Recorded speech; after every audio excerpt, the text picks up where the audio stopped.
अब हम देखेंगे टाइप्स ऑफ कंप्यूटर।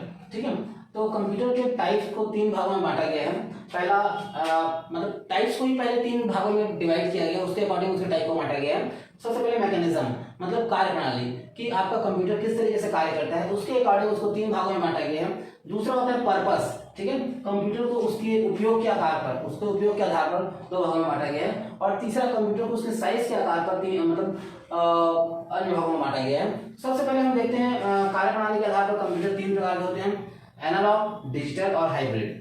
ठीक है, तो सबसे पहले एनालॉग कंप्यूटर। ठीक है, तो हम एनालॉग कंप्यूटर की तरफ आते हैं। एनालॉग कंप्यूटर उस कंप्यूटर को कहते हैं जो कि बेसिकली ताप, दाब, ठीक है, मापन जैसे कार्यों के लिए प्रयोग किया जाता है। अर्थात मैं ये कहना चाहता हूँ कि जिसके जो कहना चाहिए कि निशान पहले से डिफाइंड रहते हैं और जो हमारे मेजरमेंट है वहां तक पहुंचते हैं, तो उनके अकॉर्डिंग जो आंसर देता है, ऐसा जो कंप्यूटर सिस्टम होता है वो कहलाता है हमारा एनालॉग कंप्यूटर। जैसे कि आपका बाइक का माइलोमीटर हो गया, हमारे घड़ी हो गए, और पहले जो आपने देखा होगा, पहले जो पुराने पेट्रोल पंप होते थे, जब हम पेट्रोल डलाते थे तो बिल्कुल एक नंबरिंग चलता था और वो हमको बताता था कि 1 लीटर डल गया या 100 रुपये का पेट्रोल डल गया। तो इस तरीके का जो डिवाइस होता है वो कहलाता है एनालॉग डिवाइस।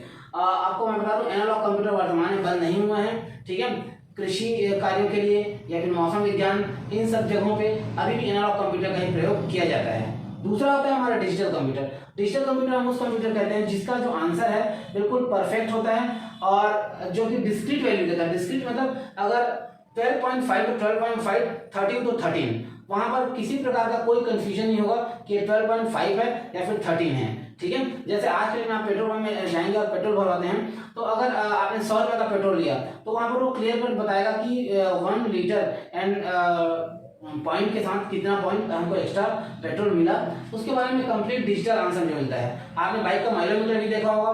तो ये जो सारे जो कंप्यूटर होते हैं जो डिजिटली आपको आंसर देते हैं और एग्जैक्ट आंसर देते हैं, वो कहलाता है हमारा डिजिटल कंप्यूटर। ठीक है, तीसरा होता है हमारा हाइब्रिड कंप्यूटर। कभी कभी हमको जरूरत पड़ता है कि हम एनालॉग और डिजिटल को मर्ज करके कुछ कंप्यूटर तैयार करें, ऐसे कंप्यूटर को हाइब्रिड कंप्यूटर कहा जाता है।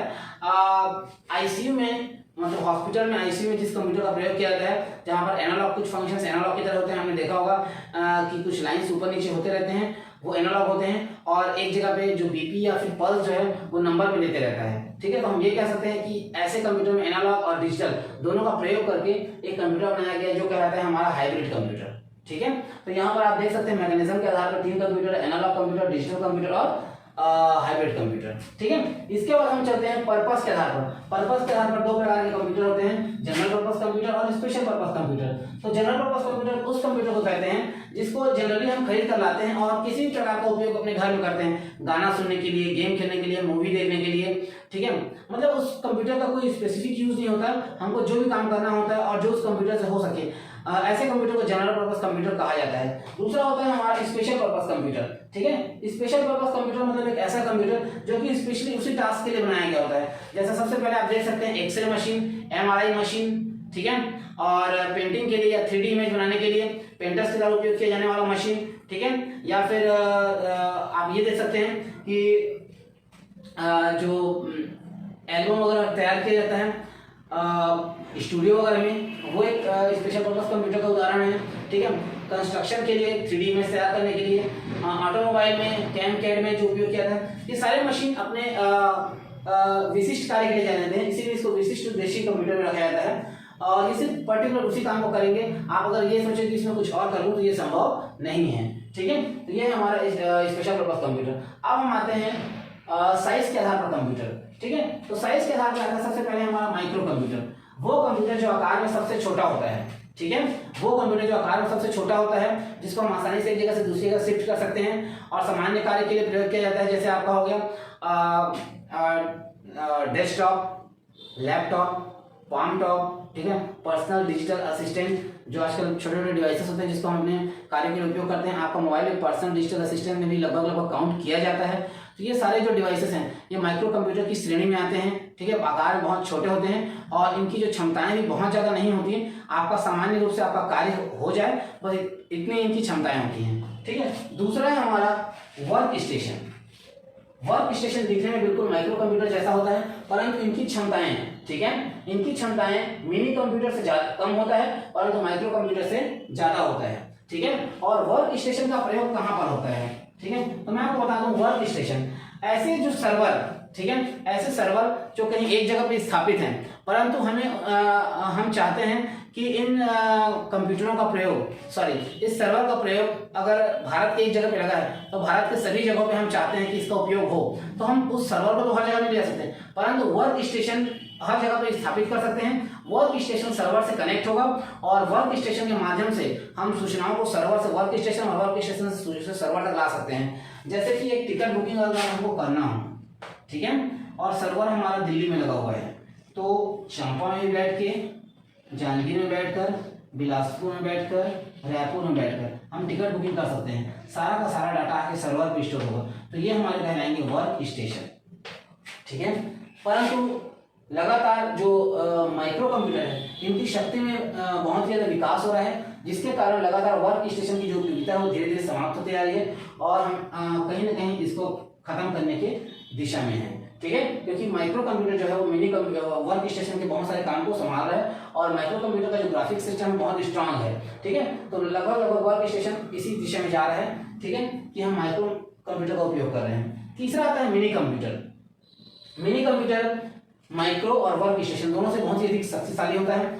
मिनी कंप्यूटर एक ऐसा कंप्यूटर होता है जहां पर एक मिनी कंप्यूटर में एक से अधिक यूजर को बैठाया जा सकता है। अब वो यूजर कैसे बैठेगा, यहाँ पर अगर मान लीजिए हमारा एक सीपीयू है, ठीक है, ये बहुत शक्तिशाली है, तो हम इसमें एक से अधिक यूजर को कनेक्शन देकर बैठा सकते हैं, ठीक है। तो इसका लाभ ये होता है कि सीपीयू एक होता है, मॉनिटर 10 होते हैं, ठीक है, अर्थात 10 यूजर बैठ के काम कर सकते हैं, तो इससे जो हमारी लागत है वो कम होती है, ठीक है, और हमारे जो काम है, ठीक है, बहुत फास्ट होते हैं, डाटा एक ही जगह पे आके स्टोर होता है, ठीक है। तो इससे पैसे की बचत, समय की बचत, ठीक है, हर प्रकार का बचत हम यहाँ पर देख सकते हैं। तो मिनी कंप्यूटर शक्तिशाली कंप्यूटर होता है। पर मैं आपको बताना चाहूंगा कि मिनी कंप्यूटर को अगर आप ये सोचते हैं कि हम अपने घर में स्टैब्लिश करेंगे तो ये संभव नहीं है, क्योंकि बहुत कॉस्टली होता है। इसको विशेष रूप से किसी कंपनी या किसी ऑफिस के लिए बनाया जाता है, ठीक है। उसके बाद है हमारा मेन फ्रेम कंप्यूटर, ठीक है। मेन फ्रेम कंप्यूटर के बारे में आप लोगों ने सुना ही होगा। मेन फ्रेम कंप्यूटर एक ऐसा कंप्यूटर है कि जहां पर डाटा को सेंट्रली स्टोर करने के लिए, डाटा को सेंट्रलाइज करने के लिए, एक जगह पे स्टोर करने के लिए मेन फ्रेम कंप्यूटर का प्रयोग किया जाता है। जैसे कि अगर मैं कहूँ कि रेलवे हो गया, बैंक हो गया, इलेक्ट्रिसिटी बिल हो गया, कोई भी बिल हो गया, जहां पर हमको 24 आवर काम करना है, 24x7x35 अगर मैं कहूँ तो भी गलत नहीं है, मतलब 365 दिन 24 घंटे हमको काम अगर करना है, ठीक है, तो उसके लिए हमको एक मेन फ्रेम कंप्यूटर का प्रयोग करना पड़ता है। मेन फ्रेम कंप्यूटर से सारे सर्वर कनेक्ट होते हैं और यूजर कहीं पर भी बैठकर कोई भी काम करता है तो वो डाटा सीधे जाकर मेन फ्रेम कंप्यूटर में स्टोर होता है, ठीक है। जैसे अगर हमें बिजली बिल पे करना हो तो हमको बिल्कुल भी देखने का समय देखने की जरूरत नहीं है कि रात को 12 बजे है या रात को 1 बजे है, ठीक है। आप जिस भी समय चाहें बिजली बिल पे कर सकते हैं, ठीक है। इस तरीके से यूजर जब भी चाहे, ठीक है, सर्वर से कनेक्ट होकर, ठीक है, इलेक्ट्रिसिटी बिल का भुगतान कर सकता है, ठीक है। तो ये होता है हमारा मेन फ्रेम कंप्यूटर, बहुत ही ज्यादा शक्तिशाली होता है, ठीक है, बहुत ही ज्यादा पावरफुल होता है और ये 24 आवर चलने में सक्षम होता है, ठीक है। ये आपका मेन फ्रेम कंप्यूटर। उसके बाद आता है हमारा सुपर कंप्यूटर। सुपर कंप्यूटर सबसे ज्यादा शक्तिशाली कंप्यूटर होता है और वैज्ञानिकों के उपयोग के लिए इसको विशेष रूप से बनाया जाता है, ठीक है। मौसम विज्ञान हो चाहे भू विज्ञान हो, जिस भी कार्य के लिए हो, परंतु सामान्य रूप से आप अगर इसको मार्केट में खोजेंगे तो आपको नहीं मिलेगा। ये सिर्फ और सिर्फ स्पेशल टास्क के लिए बनाया जाता है, ठीक है। बहुत ही कॉस्टली होता है, ठीक है। जैसा कि हम जानते हैं तिहाने वगैरह जो तिहाने सीरीज के कंप्यूटर हैं जो कि वर्तमान में चीन ने भी मतलब अपडेटेड कंप्यूटर रखा हुआ है अपने पास, ठीक है। अब हम देखेंगे एम्बेडेड कंप्यूटर। एम्बेडेड कंप्यूटर एक ऐसा कंप्यूटर होता है जो दिखने में बिल्कुल भी कंप्यूटर के जैसा नहीं होता है, पर सारे कंप्यूटर के फंक्शन, सारे ऑटोमेटिक फंक्शन से करके आपको दिखाएगा। जैसे कि मैं पहले ही बता चुका हूँ, बार बार आप लोगों को बता चुका हूँ, अगर स्टेबलाइजर को देखें, अधिक पावर होने पर ऑटोमेटिकली कट आउट हो जाता है और आपके जो डिवाइसेस हैं उनको अधिक पावर सप्लाई से बचाता है, ठीक है। इंडक्शन, ठीक है, इंडक्शन अगर आपने टाइम सेट कर दिया तो उस टाइम के बाद वो ऑटोमेटिकली बंद हो जाएगा, ठीक है। कार वगैरह में है बैक में जो कैमरा है वो ऑटोमेटिक ऑन होता है, वो भी इन्हीं का उदाहरण है। मतलब ये है कि कंप्यूटर का जो फंक्शन है उसको उस डिवाइस के अंदर डाला जाता है, ना कि कंप्यूटर को डाला जाता है। पर कंप्यूटर का फंक्शन होने के कारण हम उसको एम्बेडेड कंप्यूटर कहते हैं, ठीक है। और बहुत सारी चीजें हैं, जितने भी चीजें ऑटोमेटिक हैं या टाइम के बेस्ड पे काम करते हैं या फिर प्रोग्राम बेस्ड पे काम करता है, वो सारा का सारा जो सिस्टम है वो एम्बेडेड कंप्यूटर सिस्टम कहलाता है। ठीक है, आप बहुत सारे मार्केट में जो चीज़ देखेंगे, ठीक है, आप देख सकते हैं वो सारे के सारे एम्बेडेड कंप्यूटर की श्रेणी में आते हैं। ठीक, थैंक यू।